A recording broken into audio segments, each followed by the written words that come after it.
Allahu Allahu Allahu Allah Allahu Allahu Allahu Allah. Bismillahirrahmanirrahim. Assalamualaikum warahmatullahi wabarakatuh. Waalaikumsalam. Alhamdulillah. Nasta'inuhu wa nastaghfiruh wa na'udzu billahi min syururi anfusina wa sayyiati a'malina. Man yahdihillahu fala mudilla lahu wa may yudlil fala hadiya lahu. Asyhadu an la ilaha illallah wahdahu la syarika lahu wa asyhadu anna Muhammadan abduhu wa rasuluh. Allahumma sholli ala Muhammad wa ala alihi wa ashabihi ajma'in, amma ba'du. Bapak-bapak sekalian rahimahullah, alhamdulillah dipertemukan oleh Allah Ta'ala kembali untuk kajian di malam hari ini. Kita lanjutkan di pembacaan kitab Riyadhus Shalihin, masih di bab keutamaan menangis dari takut kepada Allah Ta'ala dan karena rindu kepada Allah Ta'ala. Terakhir sampai hadis yang ke-6 dari bab.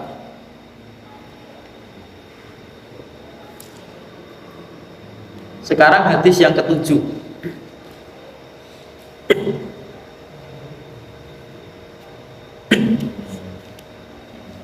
Wa anhu, dan darinya, dari Anas, qala, berkata Anas,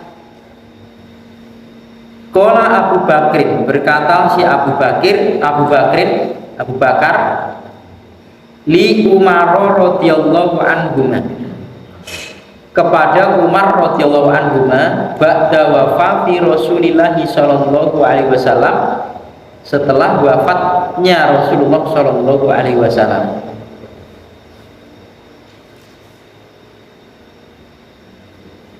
Intolik bina, pergilah bersama kami,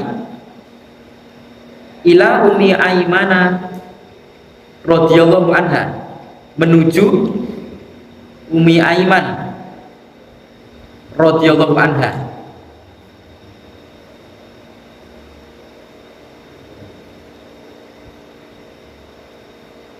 Nazuruha,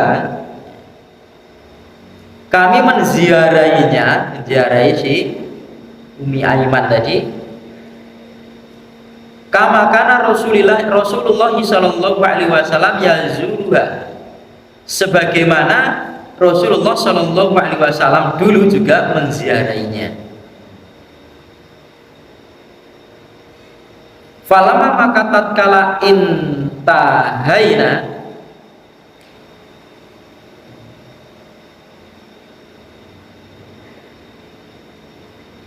kami berdua telah sampai ilaiha, kepadanya, kepada Ummi Aiman, bakat menangislah si Ummi Aiman. Faqala, maka keduanya berkata, dua ini Abu Bakar dan Umar,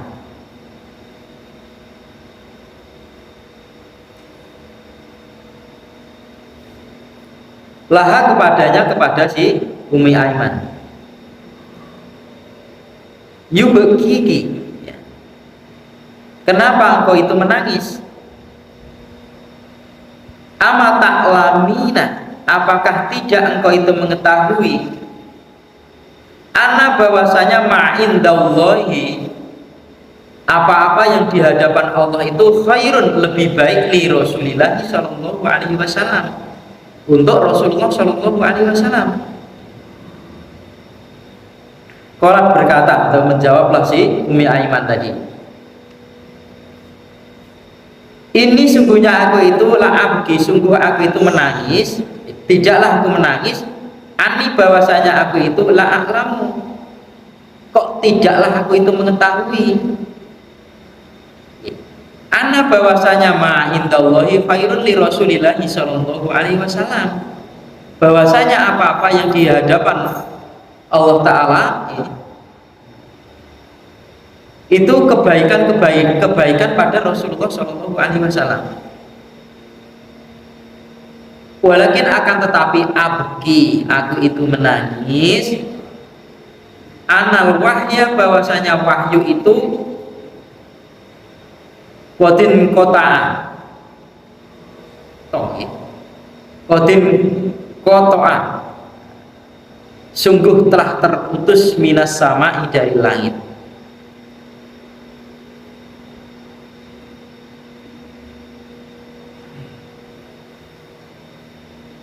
Fahayyajat huma, maka keduanya si Abu Bakar dan Umar tadi merasa terharu, keduanya terharu. Ala bukai, atas tangisan si Ummi Aiman tadi. Faja'ala, maka menjadikan keduanya, baik si Umar maupun si Abu Bakar tadi, ya kiyani, keduanya itu menangis ma'aha, bersama Ummi Aiman. Rawahu Muslimun, meriwayatkan hadis ini Imam Muslim. Wa qad sabaqa fi babi ziyaratil ahlil khair, dan sungguh telah lewat pada bab menziarahi ahlil khair, ya, orang-orang yang mempunyai kebaikan-kebaikan.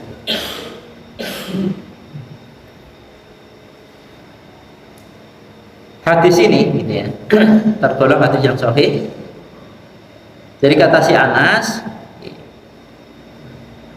setelah Rasulullah Shallallahu Alaihi Wasallam wafat, si Abu Bakar ini mengajak Umar, untuk pergi menemui Ummu Aiman. Tujuannya untuk menziarahi. Jadi ziarah itu adalah kepada orang-orang dekatnya Rasul atau orang-orang kecintaannya Rasul. Ziarah itu bahasa kita berkunjung. Jadi kalau kepada temannya, kepada saudaranya, itu namanya ziarah. Kebiasaan kita ziarah itu ke kubur, kunjung. Beda dengan silaturahim. Silah itu adalah menyambung. Jadi kata-kata yang asalnya itu putus. Jadi kalau kita punya saudara, kemudian saudara itu memutuskan hubungan kita, terus kita mendatangi dia dalam rangka untuk menyambung biar tidak putus, itu namanya silaturahim. Ada hubungan kekerabatan. Tapi kalau cuma berkunjung, itu namanya ya ziarah ini. Cuman tidak terbiasanya ya silaturahim atau silaturahmi, nah sudah dianggap putus, dianggap jutaan. Ummi Aiman itu adalah salah satu orang yang menyusui beliau, menyusui Rasulullah Shallallahu Alaihi Wasallam. Jadi perempuan-perempuan yang mulia, yang baik. Jadi orang-orang Arab itu kebiasaannya kalau punya anak itu disusukan orang lain dan bayar, tidak disusui oleh ibunya sendiri. Dan seorang yang penyusu ini adalah sebagai pekerjaan, menyusui, termasuk Ummi Aiman ini. Dan ketika menyusui Rasulullah itu ada keajaiban yang ditemui oleh Ummi Aiman. Biasanya dia menetei 1 atau 2 bayi itu sudah tidak bisa keluar asinya, tapi ini malah kayak semakin bertambah, makin tambah. Kok menyusui kok malah semakin lancar. Termasuk juga Halimah Sa'diyah, yang Halimah itu ya, Halimah dari suku As-Sa'di. Ini Allah titipkan kepada bahasa As-Sa'di itu karena orang As-Sa'di itu ahli syair, yang ketika terjadi dulu ya lomba syair itu juara 1 adalah yang disebutkan dengan 7 syair orang Sa'di itu ditempelkan di Ka'bah dulu gitu. Lahir Rasulullah dididik orang yang ahli syair, ahli berbahasa ya, seperti itu. Ya, salah satunya juga Ummi Aiman ini juga orang-orang yang mulia, ya, orang yang baik. Diziarahi sebagaimana, kenapa dia menziarahi? Karena ketika Rasulullah Shallallahu Alaihi Wasallam itu masih hidup, dia sering menziarahi ibu sepusuannya. Maka bentuk kecintaan melanjutkan kebaikan-kebaikan yang dilakukan oleh oleh Rasulullah Shallallahu Alaihi Wasallam. Jadi menjadi sunnah. Jadi kenali teman-temannya bapak dalam hal kebaikan. Kalau bapak kita sudah meninggal, maka bagi kita itu ada sunnah untuk mengunjungi. Oh, ini teman-temannya bapak. Oh, ini teman-temannya bapak dulu. Kunjungi. Oh, anak sapa to lah. Kulo anake alamat menika. Nah, oh, ben bapakmu sok mungkin turu kene atau mungkin dulunya begini dan begitu di sini dan lain sebagainya lagi. Ini ada kebaikan-kebaikan. Bahkan Rasulullah Shallallahu Alaihi Wasallam ini pernah mengumpulkan ketika Khadijah sudah meninggal, mengumpulkan teman-temannya Khadijah kemudian dipotongkan kambing. Orang yang memperingati untuk merekatkan dulu. Ini suaminya Khadijah, ini untuk menyambung, supaya tidak keterputusan dari sahabat-sahabatnya istrinya, maka oleh Rasulullah nyambung. Boleh. Bapak-bapak kalau ada undangan makan hadir. Undangan apa?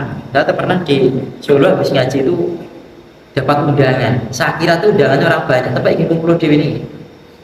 Pak mungkin undangan Pak tenggen kula nggih. Kan lagi ngaku benten Banyuanyar gitu tuh. Lho lha pundi sing itu nih mboten enten lho, Bro. Undangan apa lagi pokoknya undangan makan iki pun. Ngobrol-ngobrol makan. Nggih mboten bayang nggih namanya undangan makan terus terbayang nggih diparingi es, diparingi sop, diparingi ke lauk nggih daging mboten mesti.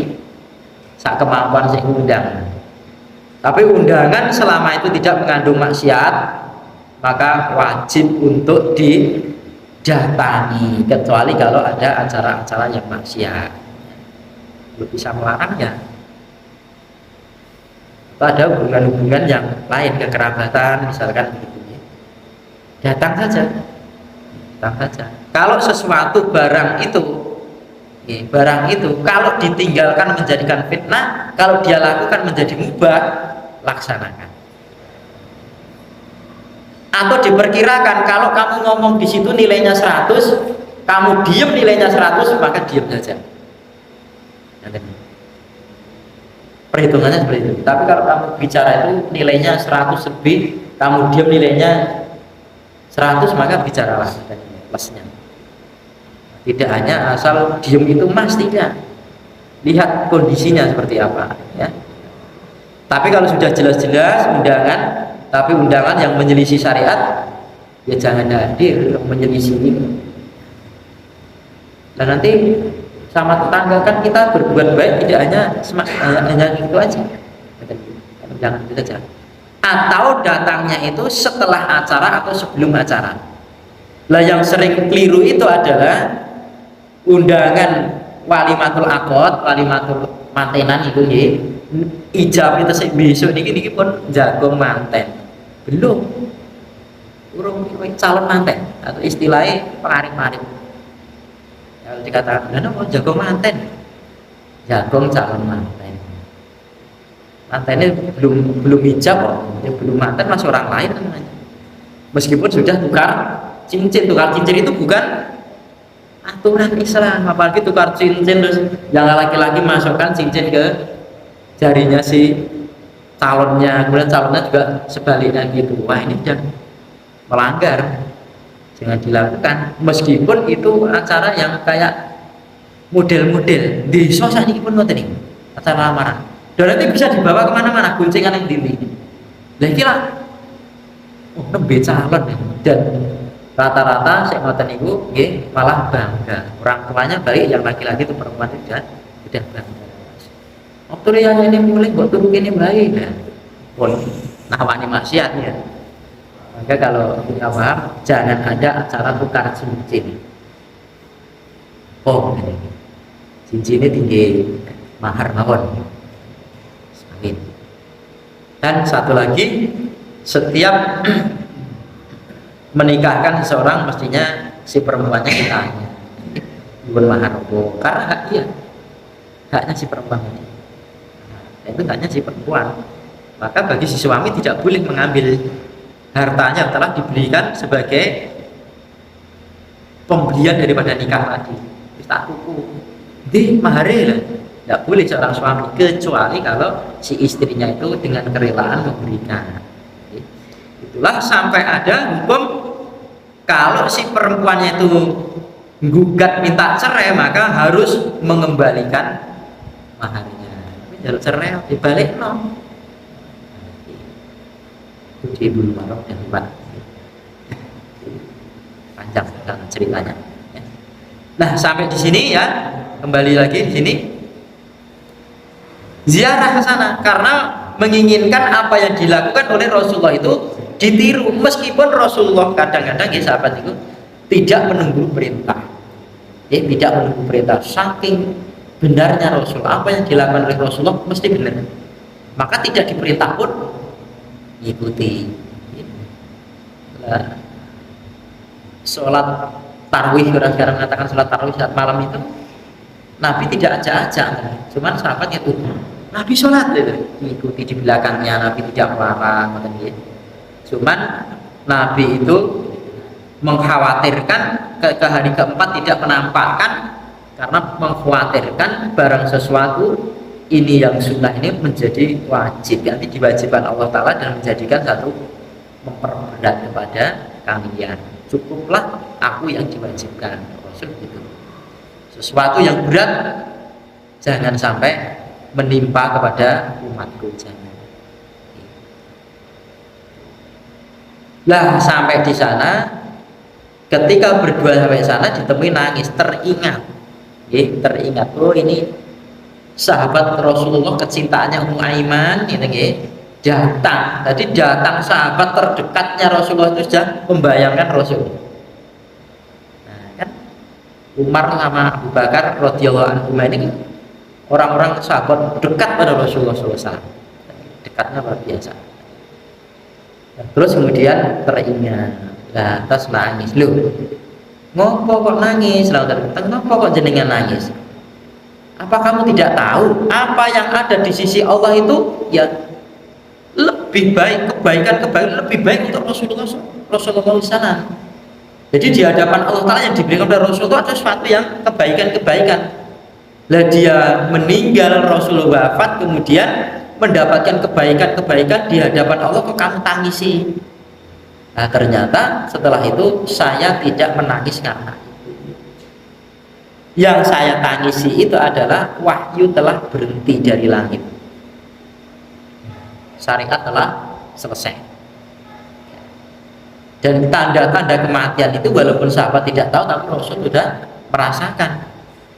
Beberapa tahun sudah merasakan kematian, maka kan termasuk mengumpul sahabat itu tanya, apa ada orang yang pernah satu ini, ada merasa tersakiti, ayo balas sekarang. Sudah. Jadi napa sabdanya Nabi, ucapannya Nabi itu ucapan-ucapan dan napa nggih pelayu. Ya. Kalimat-kalimat akhir-akhir daripada penghidupannya.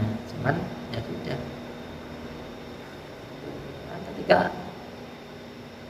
begitu ayat turun idza jaa nasrullahi wal fath, sahabat-sahabat sama takbir, alhamdulillah akan datang ya pertolongan Allah Ta'ala, muslimin akan masuk Islam bukan satu persatu kayak dulu, tapi ini azwajan, berkelompok-kelompok, satu kelompok masuk Islam, satu kabilah masuk Islam, misalkan senang hatinya, wah alhamdulillah, karena seperti itu.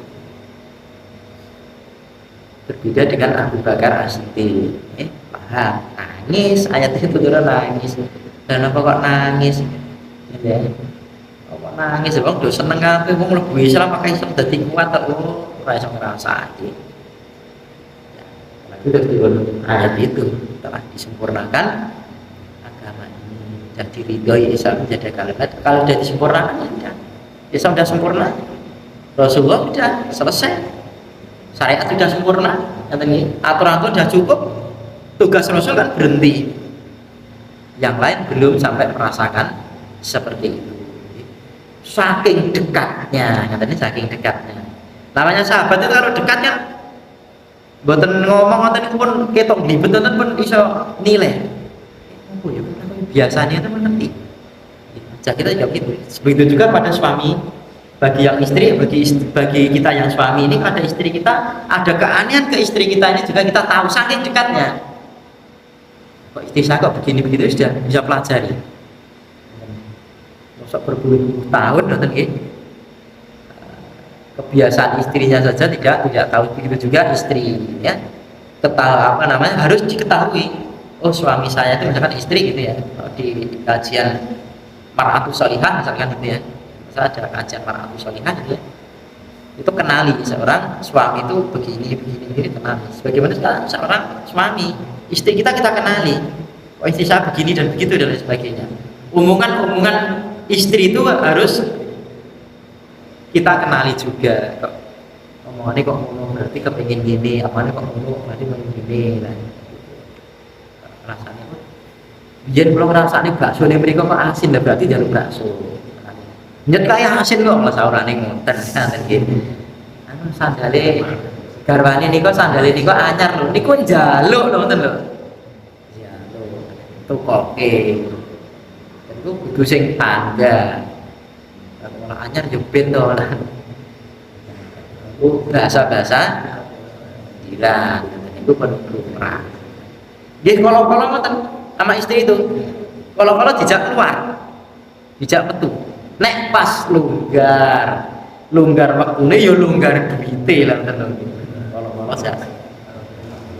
Tangan teng luar sana, tidak apa-apa menyenangkan istri. Rasul itu sama istrinya kan kalau dilihat dari hadis itu mesranya luar biasa. Lah Rasul itu tidur di pangkuannya Aisyah. Nanti lihat tiduran di pangkuannya Aisyah. Turun wahyu itu berat si Aisyah ini. Sok berat abot lah nanti. Aku bani ramani. Kalau saya gerakkan kaki saya maka suami saya akan bangun nanti. Masya Allah. Dilihat dari kemesraannya kan sampai mau wafat itu kemesraan luar biasa. Sampai ludahnya Aisyah pun tercampur dengan ludahnya Nabi. Ketika si Abdurrahman itu adiknya si Aisyah ini datang bawa siwak, Rasulullah kan minta siwak. Sambil mangku Rasul, ngaten nggih. Siwak itu dilunakkan ngaten nggih, kan siwaknya terus rambut ngaten. Oleh giginya si Aisyah kemudian dipakai disiwaki kepada Rasulullah Shallallahu Alaihi Wasallam. Mesraan itu. Ya kita kan gila nggih. Arep bojone gila. Ki mau sih doa sapa disai lah. Aku baru bojone gila. Kita las gelas sapa gila, apalagi latihan. Kalau kebaikannya di saudara kita di jamaah tabligh itu minum itu ya wadahnya gelas ya satu itu diputar. Tidak ada rasa jijik. Baik juga macam itu. Insyaallah. Menangis karena wahyu telah berhenti. Nangis, tidak ada wahyu lagi turun. Rasulullah, kalian datang ini mengingatkan aku saja. Terharu namanya itu ya. Keduanya itu sampai keheran-heran kok sampai segitunya. Dia itu kecintaannya kepada Rasulullah Shallallahu Alaihi Wasallam sebagai anak asuhnya, susuannya. Terus dia menangis juga. Masya Allah. Ini pimpinan ketika sudah wafat dia mengenang kebaikan-kebaikan sampai menangis. Sekarang kan pimpinan belum ngasih mati agak turun jabatan malah diungkit lah. Belum ada diungkit toh. Bukan kebaikan yang ada. Masya Allah. Termasuk Bilal itu setelah Rasulullah wafat apa pernah adzan? Tidak ada, tidak mau adzan. Ketika di zamannya Abu Bakar Siddiq kan minta keluar dari Madinah tapi tidak diizinkan sampai di zamannya Umar bin Khattab. Karena apa? Tidak mau adzan itu bukan karena adanya, karena tidak, karena ketika menyebutkan kalimat asyhadu anna Muhammad Rasulullah itu serakuat ningali habis adzan terus kemudian Rasul keluar mau ngimami sholat itu sudah mentolo. Tak pilih keluar dari sini saja daripada saya surah mentolo. Melihat kamarnya Nabi dulu ketika saya adzan, setelah adzan itu saya melihat kamarnya Nabi. Begitu Nabi keluar maka saya koma. Orang kuat katanya. Cintanya seperti itu. Ada Rasulullah SAW. Memang disitting Allah Taala. Kecintaan kepada Rasulullah itu sudah kecintaan yang dibungkus dengan wahyu, bukan karena yang lain. Terus keduanya juga menangis juga, masya Allah, terharu, masya Allah, pimpinan yang luar biasa. Makanya kalau kita mencontoh tidak usah tanggung-tanggung, contoh kepada Rasulullah SAW. Bagaimana caranya? Ya kita meniru kepada orang-orang yang belajar sunnah. Boleh kok mencontoh orang, asal yang kita contoh itu adalah orang yang belajar sunnah. Kita kan kalau orang-orang dahulu melihat gurunya, oh gurunya kok seperti itu, dia kenal adalah orang yang kuat dalam memegang sunnah, maka dia ikuti tanpa bertanya si A si B. Tidak mungkin kalau berusaha seperti itu. Misalkan saking kedekatannya antara murid dengan guru. Hadis yang ke-8. Wa Ali bin Umar radhiyallahu anhu, dan dari Ibnu Umar radhiyallahu anhu qala berkata, Ibnu Umar, lama tatkala istadda bi Rasulillah sallallahu alaihi wasallam waja'ahu. Tatkala menjadi sangat dengan Rasulullah sallallahu alaihi wasallam itu akan sakitnya. Sakit Rasulullah itu sangat kritis mungkin itu. Kila dikatakan lahu kepada beliau, kepada Nabi, fi sholati, pada waktu sholat, ya Rasulullah, waktu sholat sudah masuk, pada Rasulullah sakit. Faqala, maka bersabdalah Rasulullah, muru Abu Bakrin, kalian perintahlah kepada Abu Bakar, fal yusolli bin nasi, maka supaya dia Abu Bakar itu untuk sholat bersama orang banyak, artinya mengimami. Nah, inilah dijadikan sahabat-sahabat itu ketika Rasulullah SAW dengan alatnya setelah beliau wafat itu, mereka saling siapa yang jadi pemimpin, siapa yang jadi pemimpin muslim ini, sampai orang Madinah itu mengusulkan, udahlah kami orang Madinah mengangkat pemimpin sendiri, kemudian orang muhajirin, orang-orang yang pendatang, orang dari Mekah ini mengangkat pemimpin sendiri. Tapi ditolak oleh si Umar. Tidak mungkin pedang itu bermata dua, satu pintu saja, satu mata saja. Buru-burulah si Abu Bakar, karena melihat ketika Rasulullah berhalangan, maka Abu Bakar As-Siddiq radhiyallahu anhu, maka si Umar bin Khattab ini langsung memegang tangan si Abu Bakar, kemudian membaiat kepemimpinannya. Semua sahabat kemudian memang ketika Rasulullah belum wafat sudah ada tanda-tandanya kepemimpinan ini, muslimin ini akan dipimpin oleh Abu Bakar As-Siddiq radhiyallahu anhu. Faqalat Aisyah radhiyallahu anha, maka berkatalah si Aisyah radhiyallahu anha, istrinya Rasulullah SAW dan juga anaknya si Abu Bakar, Inna Abu Bakrin, sesungguhnya Abu Bakar, maksudnya bapakku, itu rajulun, seorang laki-laki yang rokikun, yang lembut. Karena di Arab itu tidak ada mas, tidak ada kang, tidak ada tataran-tataran sebagaimana orang Jawa ini. Ada bahasa-bahasa yang untuk orang tua segini, untuk orang muda ini, untuk anak-anak ini kan bisa. Makan itu saja kan maem, untuk anak-anak dahar kangge wong tua awake dhewe ya semangat gitu. Tapi kalau bahasa Indonesia ya sama, makan Pak, itu saja. Maka kalau WA atau apa-apa itu kan tergantung sing maca nggih. Nah, yo makan, padahal ngoten iki maca, yo makan. Pasare wong iki lha mau maca kasar. kasar. Kalau bahasa Jawa kan lebih komplit ya, insyaallah. Orang Arab seperti itu. Tapi bukan berarti bahasa Jawa lebih unggul ya, tidak. Menyebutkan nama kepada orang tuanya itu boleh saja karena memang adat istiadatnya di sana seperti itu. Jadi akan sebutan tidak menyebutkan abi gitu. Ya. Ampun Abu Bakar ya Rasulullah. Nggih, ina Abi Bakrin niku rajulun raqikun. Niku nggih tiyang kakung ning nek basa sing kasar cengeng. Ha, cengeng. Lembut bahasanya cengeng. Idak qara'a apabila si Abu Bakar itu membaca ghalabahu akan mengalahkannya al-buka'u tangisannya. Kalau si Abu Bakar ini nanti kalau membaca pas sholat itu membaca Al-Fatihah atau surat pilihan itu nanti akan dikalahkan oleh tangisannya. Akhirnya bacaannya tidak jelas yang terdengar tangisannya.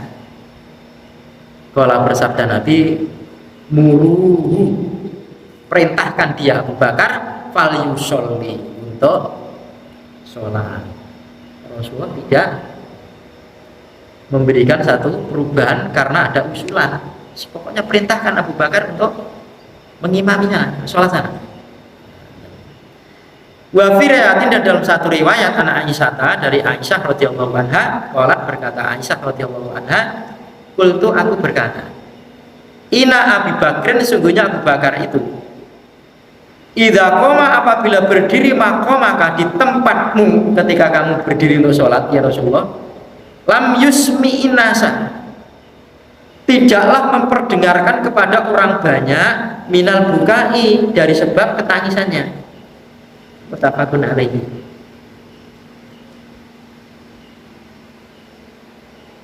Jadi Ina Abu Bakrin idza qoma dan seterusnya itu adalah kalau dalam riwayatan lain dari Aisyah juga ini adalah pengganti daripada Ina Abi Bakrin rajulun raqikun itu. Di riwayat lain itu sesungguhnya Abu Bakar itu apabila berdiri di tempatmu, tempat pengimamanmu ya Rasulullah, itu tidak memperdengarkan kepada orang banyak. Lah sing didengarkan apa? Wis tangisane mawon, sing krungu tangisan tok. Bacaane kepiye mboten mudeng. Tapi oleh Rasulullah Shallallahu alaihi wasallam tetap untuk disuruh imam. Nah, bolehnya seorang imam itu meskipun makmumnya tidak, karena kan gampang ya. Burira krungu ngangge pengeras. Kalau ini bukan masalah dengarnya, tetapi ini dikarenakan tidak jelas. Enggak apa-apa. Sudah sih golin karena sudah tuangin. Sing nom bae, sing nom bae. Kalau memang ada kelebihannya, monggo. Tapi kalau tua itu kan imam itu dipilih kan karena akroknya, ya. Karena penghafal Al-Qur'annya yang lebih banyak. Kok sama, maka yang lebih dahulu hijrahnya sama juga, hijrahnya bareng kan. Ya sudah, yang lebih dulu masuk Islamnya sama juga, masuk Islamnya baiat pada Rasul sama. Kalau gitu yang tua lah, betul bisa janjian kayak lain bareng lah ini. Nah, diambil yang lebih tua. Nah, di kalangan kita buat terkenal pokoknya sing tua kayak lebih Islam. Imami lembar sing tua lah. Kayak ada orang dari Kristen masuk Islam langsung jadi ustaz. Lagi heran ini ada orang mualaf pasti kita bimbing. Itu begitu ada orang Kristen masuk Islam mas jadi ustaz. Diundang ngedir di kok ceritane tentang kita sudah tahu Kristen ini. Hari mata ya Pak Wasiman Jogja dapat kiriman cara membantah orang-orang Kristen. Ini betul kalau pelajari sampai saya dapat Injil. Nah, yopo Injil apa mbak tuh belajar Injil pahalanya opo? Kok debat gen menang, sudah pasti menang dengan Al-Quran itu. Kita belajar sudah pasti menang. Kok kayak orang rantu saja. Ini betul kalau mati kan. Tak buka menurut. Katanya sekarang sudah sido Allahumma yarham. Pak Wasiman, Dokter Wasiman. Ya termasuk itu yang menyampaikan. Saya itu heran sama orang-orang Islam sebagiannya. Ada orang Kristen masuk Islam belum belajar, diundang kemana-mana, tidak ada kesempatan belajar, malah suruh ceramah. Terus sebutannya ustadz lah. Oh, beliau sendiri mana? Nah, ketika dulu dia masuk Islam untuk belajar puluhan tahun, nah ini. Kan sering ngoten nggih. Pripun Kristen kok sampai mlebu Islam dipantap pripo akhirnya. Ya tidak ada kesempatan belajar untuk gitu kan. Sampai boleh dapatkan zakat karena itu memang hatinya itu dilembutkan. Oh Islam itu seperti ini. Nah, di sini dari si Abu Bakar As-Siddiq radhiyallahu anhu itu orangnya itu adalah orang yang orang keturunan yang maca ayat bisa menangis. Jangan gambaran kita itu gambaran kalau Abu Bakar itu wonge melaku sempoyongan, tidak begitu. Wonge omongannya kelemah-kelemah, tidak. Lah kalau kita lihat di manaqib si Abu Bakar ini kan umur 70 tahun mimpin perang. 70 tahun mimpin perang ya. Kula jenengan umur-umur ngoten wis boyoke ngoten nggih. Wis keju sing linu sing macam-macam. Wis ambune ini wis remason ambune ini wis napa minyak lawang wis Pak Sri pinten wis ambune ra karuan. Terus ajeng-ajeng wis golek rambatan enten iki. Apa bujing ngono iki lho. Pun ngendi ditempelan koyo Mas pun. 70 tahun. Loh dia perang semangat toh. Sampai ketika perang dengan orang kafir itu biar dia itu kelihatan jenenge wong tua kita dinom-nom itu tetap tua, akhirnya dia tuh nyemir rambutnya itu diwarna merah.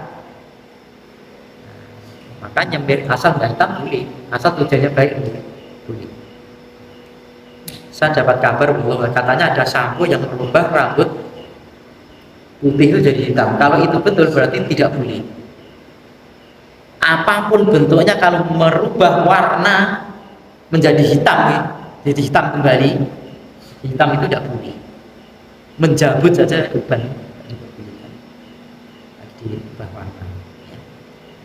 Tapi kalau warna yang lain boleh, tujuannya baik, kan tidak apa-apa. Tapi kalau tasabutnya kepada anak-anak pak, ya tidak.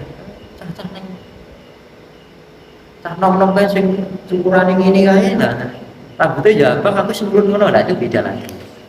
Itu ada yang ditiru, tidak hanya sekedar merahnya, tetapi ada tujuan-tujuan yang lain. Tapi kalau kita kepingin abang ya kenapa-napa, tidak apa-apa, tidak masalah.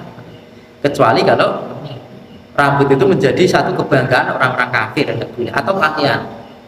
Jadi sebetulnya memakai pakaian menirukan orang kafir itu adalah pakaian-pakaian kebesaran, bukan pakaian kafir yang jas kita pakai jas tidak boleh, bukan begitu. Bahkan kalau Yahudi itu pakai topi wombo itu kebanggaan dia, berkuku cilik maklik kan kita kaya wong uskup ngoten niku. Lah tidak boleh. Itu memang baju kebesaran dia, kebesarannya mboten gegeden Mas. Mboten baju gegeden. Itu pakaian yang dipakai untuk apa namanya di acara-acara tertentu.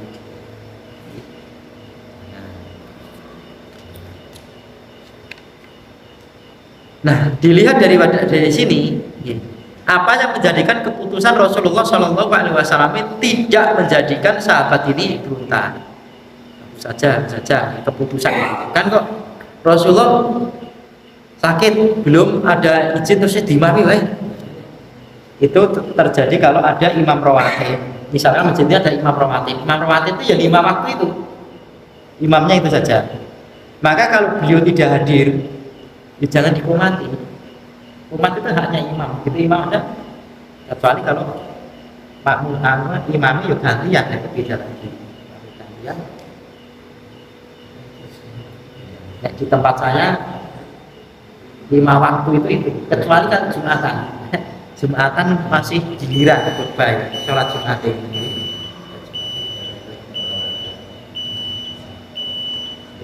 Dan bapak-bapak kalau sudah ngaji diharapkan yang khutbah itulah yang imam. Dan khutbahnya diri, imamnya diri. Sebetulnya sah sholatnya, cuma tidak pernah tenang. Sah. Kan tidak terjadi Abu Bakar khutbah terus imamnya Umar, kan tidak terjadi. Kalau yang menjadi khotib itu pasti imamnya yaitu terjadi. Tapi kalau di imam yang lain sah tidak sholatnya? Sah saja. Cuma sunnah ini ditinggalkan. Cukup ya? Aku berbicara Assalamualaikum warahmatullahi wabarakatuh.